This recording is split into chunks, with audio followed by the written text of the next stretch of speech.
प्रेम का भंडाफोड़ और गौतम की शातिर चाल। कोठारी मैंशन का लिविंग रूम एक भव्य लेकिन तनावपूर्ण दृश्य प्रस्तुत करता है।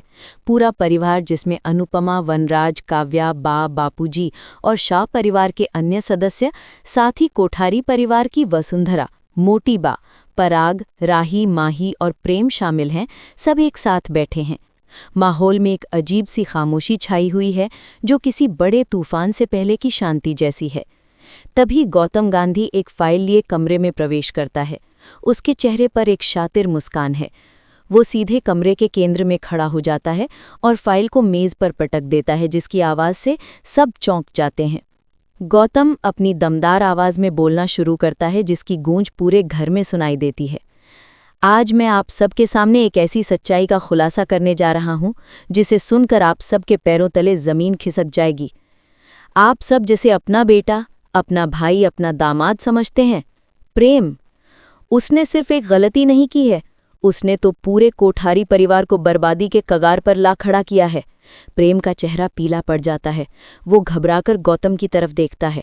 राही, जो उसके पास बैठी है, चौंककर उसे देखती है। उसकी आंखों में विश्वास और शक का मिश्रण है। गौतम फाइल से कुछ कागजात निकालता है और उन्हें हवा में लहराता है। ये कागजात सबूत हैं। कंपनी दिवालिया घोषित हो चुकी है। पूरे परिवार में सन्नाटा पसर जाता है। फिर अचानक से चीखों और फुसफुसाहटों का शोर शुरू हो जाता है। वसुंधरा, मोटी बा सदमे में कांप उठती हैं और अपने बेटे पराग का हाथ पकड़ लेती हैं। पराग गुस्से से लाल हो जाता है और प्रेम की ओर मुड़कर चिल्लाता है, प्रेम, ये क्या बकवास है? गौतम क्या कह रहा है? तुमने इतना बड़ा फैसला हमसे पूछे बिना कैसे ले लिया? प्रेम अपनी सीट से खड़ा हो जाता है। उसकी आवाज़ लड़खड़ा रही है। नहीं पापा, मैं बस, मुझे लगा था कि यह सबसे अच्छा मौका है कम समय में बहुत ज़्यादा मुनाफा कमाने का।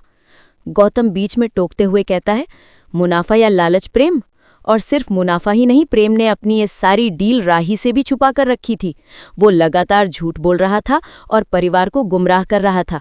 ये निवेश सिर्फ एक खराब बिजनेस डील नहीं थी, ये लापरवाही और धोखाधड़ी का एक मिश्रण था।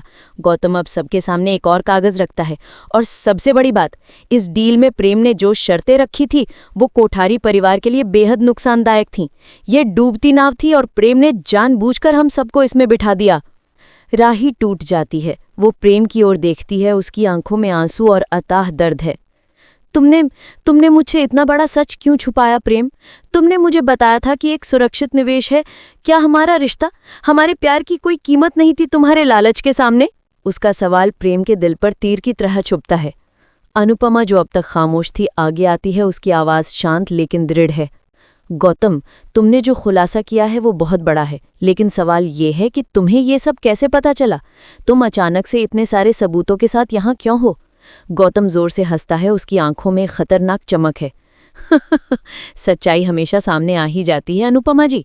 मैं तो बस सच का सिपाही हूँ। वैसे मैं बस इतना जानता हूँ कि अब कोठारी परिवार पर कर्ज का एक बहुत बड़ा बोझ आने वाला है, और मुझे लगता है कि इस परिवार को बचाने के लिए अब मुझे ही कुछ करना पड़ेगा।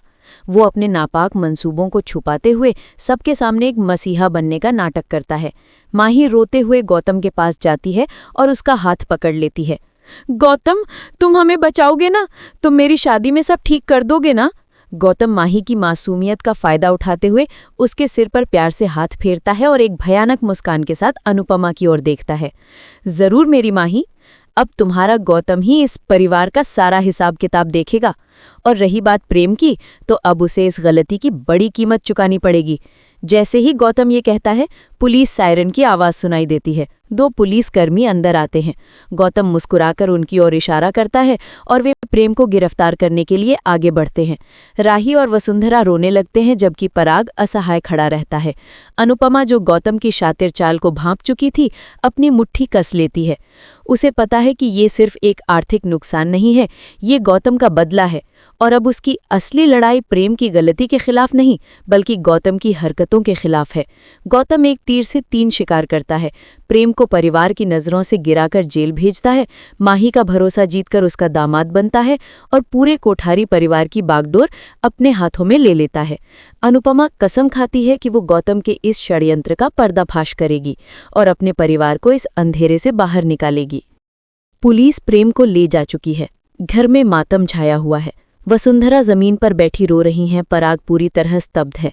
राही प्रेम की तस्वीर को कसकर पकड़े हुए है। उसकी आंखों में अविश्वास की काली छाया है। तभी गौतम गांधी आगे आता है। उसके चेहरे पर झूठी गंभीरता और करुणा का मिश्रण है। गौतम वसुंधरा के पास घुटनों के बल बैठता है। माँ, अब घबराइए मत, मैं यहाँ हूँ। मैं जानता हूँ कि आप इस वक्त कितनी मुश्किल में हैं। प्रेम ने बड़ी गलती की है, लेकिन ये परिवार टूटना नहीं चाहिए। वसुंधरा रोते हुए, गौतम, तू ही सहारा है मेरा। तूने ही तो कहा था कि प्रेम को समझदारी से काम लेना चाहिए। अब क्या होगा? मेरी सारी मेहनत, मेरा सब कुछ। गौतम आंखों में आंसू लाते हुए, आप चिंता न करें। बिजनेस का जो नुकसान हुआ है उसे भरने के लिए मैं अपनी पूरी ताकत लगा दूंगा। मैंने पहले ही कुछ निवेशकों से बात कर ली है। बस एक शर्त है कि मुझे इस परिवार के वित्तीय मामलों का पूरा जिम्मा संभालना होगा जब तक कि हालात सामान्य नहीं हो जाते। और हाँ, माही की शादी की तैयारियां भी मुझे ही देखनी होंगी ताकि परिवार की इज्जत बनी रहे। ये सुनकर अनुपमा पीछे हटकर राही और पराग की ओर देखती है। पराग को गौतम पर शक हो रहा है, लेकिन वो इस वक्त टूट चुका है। राही का दिल इस समय दो हिस्सों में बटा है। एक तरफ प्रेम का विश्वासघात, दूसरी तरफ गौतम का ये सहयोग। अनुपमा धीरे से पर स्पष्ट, गौतम जी, आपका ये कदम सराहनीय है, पर क्या ये जरूरी नहीं है कि आप प्रेम के निवेश से जुड़े हर दस्तावेज हमें सौंप दें? फ्यूचर फॉर्चून होल्डिंग्स के साथ आपके क्या व्यक्तिगत संबंध थे, इसका खुलासा भी होना चाहिए। आखिर आप ही थे जो सबसे पहले इस डील के बारे में जानते थे, और आपने ही हमें रोका भी नहीं। गौतम सीधा खड़ा हो जाता है। उसका नाटकीय मुखटा थोड़ा हिलता है। अनुपमा जी, मुझे लगा था कि आप समर्थन करेंगी। अब जबकि परिवार का मुखिया जेल में है तो नेतृत्व तो मुझे ही संभालना पड़ेगा। जहां तक दस्तावेजों की बात है, मैं प्रेम की तरफ से सारी कानूनी कार्यवाही संभाल लूंगा। आप निश्चिंत रहें, माही की शादी धूमधाम से होगी। प्रेम की गिरफ्तारी और कंपनी के दिवालिया होने के सदमे से पराग कोठारी पूरी तरह टूट चुके थे। वो अपने ऑफिस में बैठे थे, जहां एक समय उनके बेटे प्रेम का भविष्य चमक रहा था। आज वहां सिर्फ बर्बादी का अंधेरा था। वसुंधरा मोटीबा, जो अभी तक सदमे से उबर नहीं पाई थी, अपने इकलौते बेटे पराग पर लगातार दबाव बना रही थी। पराग, अब क्या होगा? बाजार में हमारी इज्जत मिट्टी में मिल गई है। कर्जदार दरवाजे पर खड़े हैं। गौतम ही इकलौता है जो इस वक्त हमारे बिजनेस को समझता है और मदद के लिए तैयार है। उसने खुद ही कहा है कि वो अपनी सारी ताकत लगा देगा। दूसरी तरफ गौतम गांधी ने बड़े ही शातिर ढंग से कुछ महत्वपूर्ण निवेशकों को फोन कर दिया था, और वे अब कोठारी मैंशन में आकर पराग पर तुरंत कोई बड़ा फैसला लेने का दबाव डाल रहे थे। चारों तरफ के दबाव और आर्थिक संकट के दलदल में फंसे पराग के पास कोई और रास्ता नहीं बचा था। शाम ढलते ही कोठारी मैंशन के लिविंग रूम में एक छोटी सी मीटिंग बुलाई गई, जिसमें अनुपमा, राही और कुछ बड़े निवेशक मौजूद थे। पराग खड़े हुए, उनकी आंखें ककी हुई थीं और आवाज में हार मान लेने का दर्द था। मेरे बेटे प्रेम ने एक बहुत बड़ी गलती की है। उसकी लापरवाही ने हमारे पूरे बिजनेस को खतरे में डाल दिया है। इस नाजुक वक्त में हमें एक ऐसे व्यक्ति की जरूरत है जो न सिर्फ हमारी आर्थिक स्थिति को समझे, बल्कि हमारे परिवार का भी हिस्सा हो और हम पर विश्वास करे। उन्होंने गहरी सांस ली और अनिच्छा से गौतम की ओर देखा।